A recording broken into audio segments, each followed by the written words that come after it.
ಹುಬ್ಬಳ್ಳಿಯಲ್ಲಿ ಅಂಜಲಿ ಅಂಬಿಗೇರ್ ಕೊಲೆ ಪ್ರಕರಣಕ್ಕೆ ಟ್ವಿಸ್ಟ್ ಸಿಗ್ತಾ ಇದೆ. ಈಗಾಗಲೇ ಅಂಜಲಿ ಅಂಬಿಗೇರ್ ಕೊಲೆ ಪ್ರಕರಣಕ್ಕೆ ಸಂಬಂಧಪಟ್ಟಂತೆ ತನಿಖೆಯನ್ನು ನಡೆಸಲಾಗ್ತಾ ಇದೆ. ಹೊಸ ಬಾಂಬ್ ಅನ್ನ ಸಿಡಿಸಿದ್ದಾರೆ ಅಂಜಲಿ ಸಹೋದರಿ ಯಶೋಧ. ಹೊಸ ಬಾಂಬ್ ಅನ್ನ ಸಿಡಿಸಿದ್ದಾರೆ ಈಗ ಯಶೋಧ.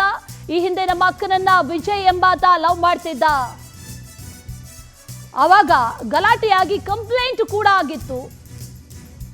ಅಕ್ಕನ ಕೊಲೆಯಾದ ದಿನದಿಂದಲೂ ಕೂಡ ಆತ ನಾಪತ್ತೆ ಆಗಿದ್ದಾನೆ. ಅಂಜಲಿ ಕೊಲೆ ಪ್ರಕರಣಕ್ಕೆ ಟ್ವಿಸ್ಟ್ ಸಿಗ್ತಾ ಇದೆ. ಇತ್ತ ಕಡೆಯಲ್ಲಿ ಗಿರೀಶ್ ಕೂಡ ಬಂದಿದ್ದ ಮನೆಗೆ. ಏನಾಗಿದೆ ಅನ್ನೋದನ್ನ ಈಗ ಸಿಐಡಿ ಅಧಿಕಾರಿಗಳು ತನಿಖೆ ಮಾಡ್ತಾ ಇದ್ದಾರೆ. ಈಗ ಯಶೋಧ ಒಂದು ಸ್ಫೋಟಕ ಹೇಳಿಕೆಯನ್ನ ನೀಡಿದ್ದಾರೆ.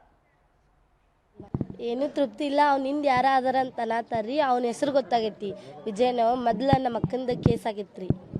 ಅವರಿಬ್ರು ಪ್ರೀತಿ ಮಾಡತ್ತಿದ್ರು. ಅದ್ರ ನಮ್ಮ ಅಕ್ಕಗೆ 17 ವಯಸ್ಸಿತ್ತು. ಅದ್ರ ಸಂಬಂಧ ಇಬ್ರಿಗೂ ಕಂಪ್ಲೇಂಟ್ ಕೊಟ್ಟು ಬೇರೆ ಮಾಡಿದ್ವಿ. ಆಮೇಲೆ ಬೆಳಗಿನ ಜಾವ 3 ಗಂಟೆ ಬಂದು ಜಗಳ ಆಡಿದ್ದಾರೆ ಓಣ್ಯಾಗ ಜಗಳ ಆಡೋಣ. ಅನೂಪ್ ಅಂಕಲಿಗೆ ಕರ್ಸಿದ್ವಿ. ಅನೂಪ್ ಅಂಕಲ್ ನಮ್ಮ ಅಕ್ಕಗೆ ಎಡೆಟ್ ಹೊಡೆದು ಬುದ್ಧಿ ಹೇಳಿದ್ರಿ. ಅವಾಗ್ಲಿಂದ ನಮ್ಮ ಅಕ್ಕನೂ ಬಿಟ್ಟ, ಅವನು ಬಿಟ್ಟರು. ಈಗಾದ್ರೆ ನಮ್ಮ ಅಕ್ಕನ ಕೊಲೆ ಆಗಿ ಭಾಳ ದಿನ ಆತ್ರಿ. 8-9 ದಿನ ಆಯ್ತು ಇವತ್ತೀಗ. ಅಂದ್ರೆ ಪತ್ತೆನೇ ಇಲ್ಲಲ್ಲ. ಅವ ಇದಕ್ಕೆ ಕಾಣವಲ್ಲ. ದಿನ ಇಲ್ಲೇ ಗಾಡಿ ತೊಗೊಂಡು ಅಡ್ಡಾಡ್ತಿದ್ದ ಅವ. ಅವನ ಪತ್ತೆ ಇಲ್ಲಲ್ಲ. ವಿಜಯ್ ರೀ, ಈರಣ್ಣ ವಿಜಯ್ ಆಡ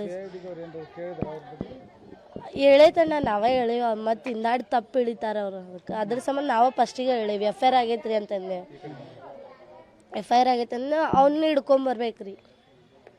ಅವನು ಬಂದು ಇದು ಮಾಡ್ಬೇಕನ್ನ.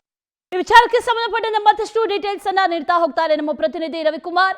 1,000 ರೂಪಾಯಿಗೆ ಕೊಲೆ ನಡೆದಿತ್ತು ಅನ್ನುವಂಥದ್ದನ್ನ ಆತ ಹೇಳಿದ್ದಾನೆ. ಆದ್ರೆ ಈಗ ಯಶೋಧ ನೀಡ್ತಾ ಇರುವಂತ ಸ್ಟೇಟ್ಮೆಂಟ್ ಅನ್ನ ಗಮನಿಸಿದ್ರೆ ಮತ್ತೊಬ್ಬ ಇದ್ದಾನ ಅನ್ನುವಂತ ಪ್ರಶ್ನೆ ಮೂಡ್ತಾ ಇದೆ. ವಿಜಯ್ ಅನ್ನುವಂತ ಹೆಸರು ಕೇಳಿ ಬರ್ತಾ ಇದೆ.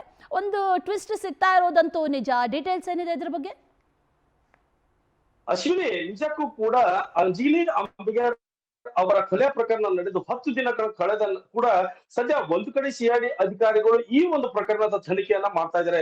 ಈಗಾಗಲೇ ಹಂತಕ ಗಿರೀಶನನ್ನ ನ್ಯಾಯಾಲಯಕ್ಕೆ ಹಾಜರು ಮಾಡಿ 8 ದಿನಗಳ ಕಾಲ ಸಿಐಡಿ ಅವರ ವಶಕ್ಕೆ ನ್ಯಾಯಾಲಯ ಕೂಡ ನೀಡಿದೆ. ಇವೆಲ್ಲಗಳ ನಡುವೆ ಆರೋಪಿಯನ್ನ ವಶಕ್ಕೆ ತೆಗೆದುಕೊಂಡಿರುವಂತಹ ಸಿಐಡಿ ಅಧಿಕಾರಿಗಳು ಬಿಡುವಿಲ್ಲದಂತೆ ಡ್ರಿಲ್ ಮಾಡಿ ಆ ಒಂದು ಹಂತಕನಿಂದ ಕೆಲವೊಂದು ಸ್ಫೋಟಕವಾದಂತಹ ವಿಚಾರಗಳನ್ನ ಬಾಯ್ಬಿಡಿಸ್ತಾ ಇದ್ದಾರೆ.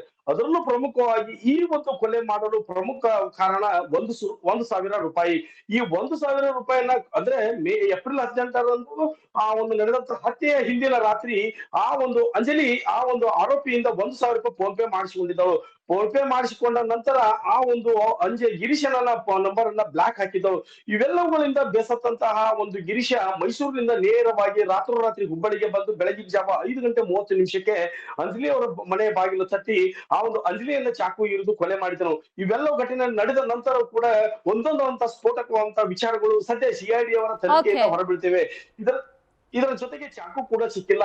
ಹೀಗಾಗಿ ಇದರ ಜೊತೆಗೆ ಇನ್ನೂ ಕೂಡ ಯಶೋಧ ಅವರ ಒಂದು ಸ್ಫೋಟಕವಾದ ಬಾಂಬ್ ಅನ್ನು ನಿಲ್ಲಿಸಿದ್ದು ಆ ಒಂದು ಗಿರೀಶ್ ಅನ್ನುವನು ಕೂಡ ನಮ್ಮ ಸಹೋದರಿಯನ್ನ ಲವ್ ಮಾಡ್ತಾ ಇದ್ದ. ಸದ್ಯ ಅವನು ನಾಪತ್ತೆಯಾಗಿದ್ದು ಅವನನ್ನು ಕರೆದುಕೊಂಡು ಬರುವಂತೆ ಸ್ಫೋಟಕವಾದ ಹೇಳಿಕೆ ನೀಡಿ ಮತ್ತೊಂದು ಬಾಂಬ್ ಅನ್ನು ಸಿಡಿಸಿದ್ದಾರೆ. Ravikumar, thank you ಡೀಟೇಲ್ಸ್ಗೆ.